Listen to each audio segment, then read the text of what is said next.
Hey cats, it's Ed Energy Rod Bud here. Today I've got a 100-mile update for you of a superb shoe. Perhaps one of the greatest running shoes I've ever tried out. The Adidas Adizero Primex Strung. Lots of the viewers have been enjoying this shoe and you've been letting me know down in those comments. Let me furnish you with my experiences in this beast at 160 kilometers. Let's go.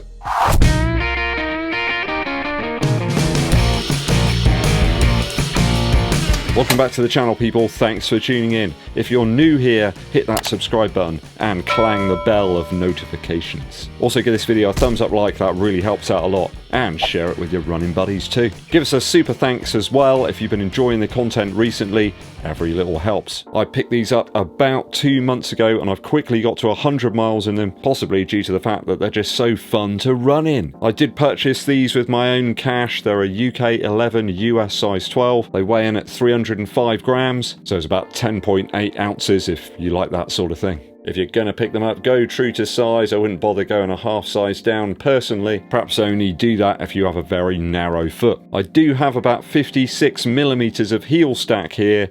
Bear in mind I have a larger size. If you got the standard sample size, you'll get that 50 mil. I grabbed them for the eye-watering retail price of 230 Earth credits here in the UK. It's some big money, though I have seen some big discounts that some of you have been picking up over in the US. I think someone got one for about $150, which is much easier to stomach. We'll start my 100-mile review with the upper first. The strung upper on this Adidas Adizero model is absolutely superb. I really do hope it appears on lots of new models in 2023. It makes a big improvement to the midsole and outsole that we saw on the original version of the Primex. Just makes that foam that little bit more stable and consistent. You've got a better lock of the foot down onto that midsole unit. The upper material isn't stiff or very rigid. I mean, it does look like that a little bit, but believe me, in hand and on foot, it doesn't feel that way at all. Though with the material being very light, you might think, what's the durability like? I can tell you now that that's absolutely fine. It's very strong. The longevity of the upper isn't diminished in any way. Absolutely no wear or degradation on any parts of the upper after 100 miles. There's a little bit of discoloration in the toe box, but that's to be expected when running around in the type of winter weather we've had recently in the UK. Lacing is on point here in the Primex Strung.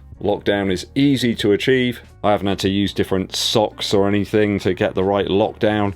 Any old socks, tie them up and off you go. No rubbing, no pressure, no irritation anywhere. The upper material is really interesting from a durability point of view. I struggle to see how it would wear down whatsoever. I think due to the layered nature of the material itself, it's just inherently very strong. I mean, they could have called it the Primex Strong. Do you see what I did there? You just have to take a little bit of time to flatten down the tongue over the top of the foot. Truly unique in terms of design and feel. Would I change anything? Absolutely not. Easily a 3 out of 3 after 100 miles for the upper.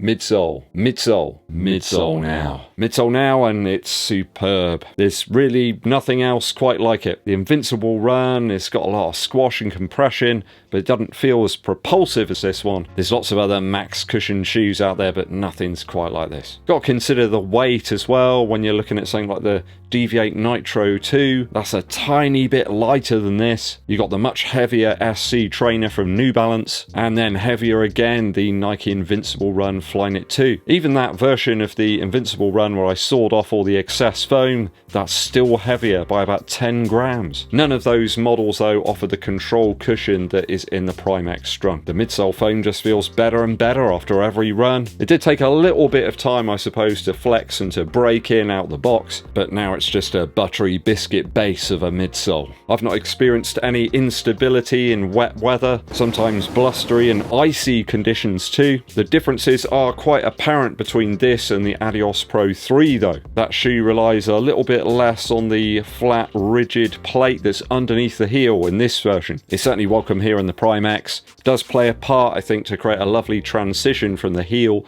to the midfoot and toe off. Just looking at the midsole stack here, it hasn't really creased at all after this amount of miles. It's not quicksand-like as an unplated Zoom X shoe. With Lightstrike Pro, it's a little bit more of a rebound-like material. It's quite bouncy. I think the actual material benefits quite a bit from those blades here that you can see exposed in the outsole of the shoe. I think without these, it would be a less stable ride.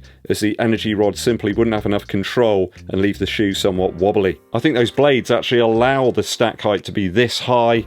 Without them, it just wouldn't work, and they make this shoe a more workable option across a range of different paces. The midsole to me has performed at pretty much every pace I've tried it at. Easy recovery type speeds at 8 minutes per mile and slower, steady paced runs at 7 minutes 30 per mile, and then some half marathon reps and longer sessions at around 6 minutes 50 per mile. So marathon, half marathon paces easily achieved in this shoe. I can't see anyone wearing it for a 5 or 10k, that's not really what it's intended for, I suppose. And the legs are always left feeling superb after using the Primex Strung. It's certainly less aggressive than the Alpha Fly 2 in the midfoot area, just feels more natural of a running shoe. It doesn't feel as duck-like either, I suppose, as something like the Vaporfly. It's a bit more narrow, it just feels a little bit more like a standard running shoe. Now, I do not recommend that you get this shoe if you do overpronate. The squash on offer here is just not going to work for you in any way. You do need to be a neutral runner to get the best out of this one, I feel. There's very limited upper controls here to try and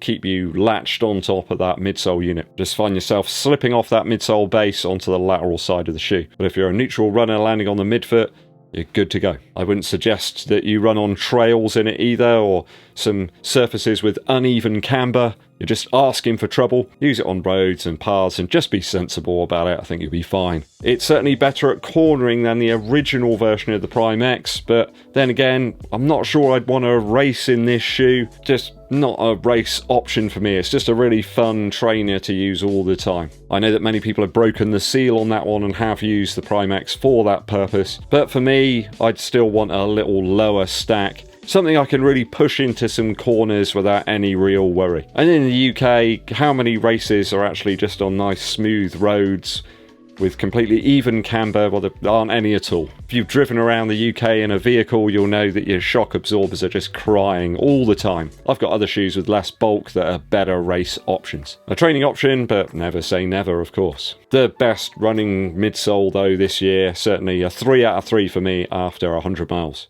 Outsole now. And we have zero wear. Well, there's a tiny little bit of wear here in the exposed areas where the blades are, but, you know, that's about it. In fact, I think the outsole's actually better now after some grinding than when I took it out of the box. Just feels a little bit more tactile. Wonderful grip on the ground, and the grooves here aren't too wide or deep to let in lots of debris. I haven't had to prise anything out of this one up to now. It works great in wet and dry conditions. Even on icy paths, it passed the test. This is one of those shoes that really actually tests your spirit. Was it really good an idea to wear this outside in the ice? And it was absolutely fine. I didn't regret my decision to lace up in these at any point. A few of you on Strava are asking me about this area of the shoe. It just comes like that out the box. There's just no wear here at all. There's a little bit of discoloration there on the exposed midsole foam, and up in the mid and forefoot area, absolutely no wear whatsoever. It's better than before. The rubber sections have stayed firmly affixed to the foam. Just a little bit of questionable debris that gets into that crevice there. I'm going to give it a 2.9 out of 3 for outsole after 100 miles. We got to talk value now. Yes, at retail price, this shoe is extremely expensive. You can't get away from that. But when you've got this level of performance and durability and usability, I guess, it's a little bit easier to stomach. I mean, the heavy discounts that you've got in the US right now make this one much more of a value shoe. It's kind of easier to give it a value score that's higher when you consider that people have been picking them up for $150. Perhaps the outsole durability alone of this shoe will convince a few more people to pick it up and try it. The upper also is incredibly easy to clean. If you get like a baby wipe or a cloth or something, and it just comes up great. It's amazing. This upper material doesn't seem to absorb grit and grime like some of the other upper materials on other models these days. Quality's right up here on the shoe as well. I have to say, there's not a single thing that's wrong with it. It's just fantastic. As such, I'm going to actually raise the value score that I gave it on my initial review. I'm going to give this a 2.9 out of 3 for value. I think you've got to take enjoyment into account as well. Everything about the shoe has made me feel that I spent my money wisely. I've just got so many really enjoyable memories wearing it already. So if I've added all the scores up correctly, that gives us a stonking 11.8 out of 12 for the Adidas Adizero Primex Strung after 100 miles.